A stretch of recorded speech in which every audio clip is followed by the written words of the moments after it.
नमस्कार बच्चों, एक बार फिर से आपका स्वागत है ऑनलाइन लर्निंग में। आज टॉपिक रहेगा मानहानि, डिफामेशन। मानहानि के बारे में आप सब पहले से ही सुने होंगे, पेपर में पढ़ते होंगे कि कैसे कोई व्यक्ति किसी की मानहानि कर सकता है। उसके कई तरीके होते हैं, जैसे कभी कभी बोल करके, इशारा करके या लिख करके कई तरीके से मानहानि किया जा सकता है। भारत में दो तरह की मानहानि का तरीका मान्य है, वो है अपलेख और अपवचन। तो दो तरीके, अपलेख और अपवचन, तो लिख करके और मौखिक रूप से किसी भी व्यक्ति का मानहानि किया जा सकता है। इसमें एक केस है रामधारा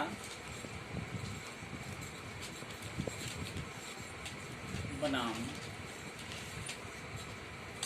फुलवती बाई, रामधारा बनाम फुलवती बाई, जिसमें उसमें एक व्यक्ति ने अपनी मामी पर लांछन लगाया कि उसका किसी पर उससे संबंध, तो ये मानहानि माना गया, जबकि उनकी मामी विधवा थी।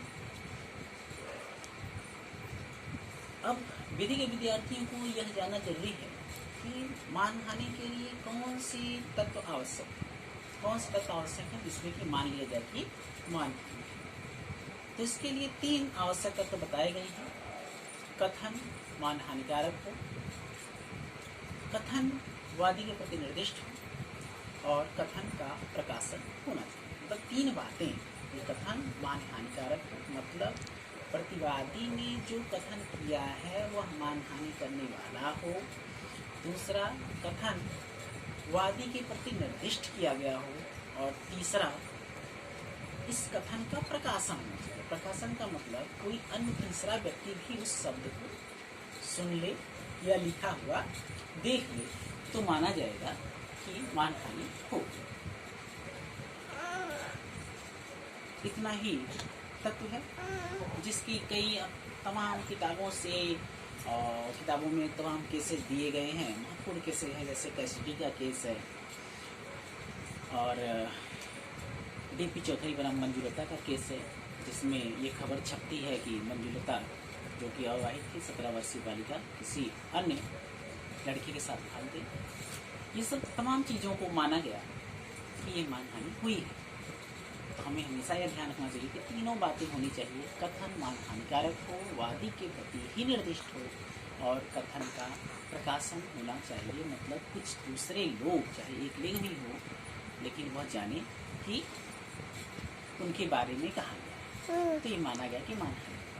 अब ये दूसरा तथ्य है, क्या इसके कुछ अपवाद हैं? मतलब प्रतिरक्षा, कौन सी प्रतिरक्षा हो सकती है, कौन लोग इसमें बच सकते हैं, किस आधार पे बच सकते हैं? तो इस पे तीन उदाहरण है या तीन तत्व हैं या प्रतिरक्षा के लिए तीन चीज़ें हो सकती हैं जो आपको बचाव देंगी प्रतिवादी को। इसमें हो कथन का सत्य होना, मतलब जो बातें आपको मानहानिकारक लगती हैं वह सत्य हो। दूसरा, जो टीका टिप्पणी हो वो उचित हो, पूर्व विद्वेष पूर्वक नहीं, बल्कि वो उचित टीका टिप्पणी।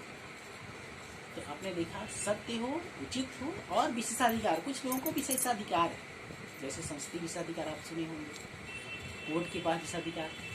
ये लोग कुछ भी कर सकते हैं अपनी सीमा में रहते हुए, तो ये माना जाएगा ये बचाव। इस तरह से प्रतिरक्षा में तीन आपने जान लिए हैं कि तीन प्रतिरक्षाएं हैं: सत्य, उचित टीका टिप्पणी और विशेषाधिकार। विशेषाधिकार में भी दो प्रकार हैं, सीमित विशेषाधिकार और पूर्ण विशेषाधिकार, एब्सोल्यूट। इतना ही है, बाकी हम आपको पीडीएफ भेज देंगे। बहुत ही आसान चैप्टर है, आप समझ सकते हैं इसको, बहुत ही अच्छा। आप अच्छे से तैयार कर लीजिएगा। ठीक, धन्यवाद।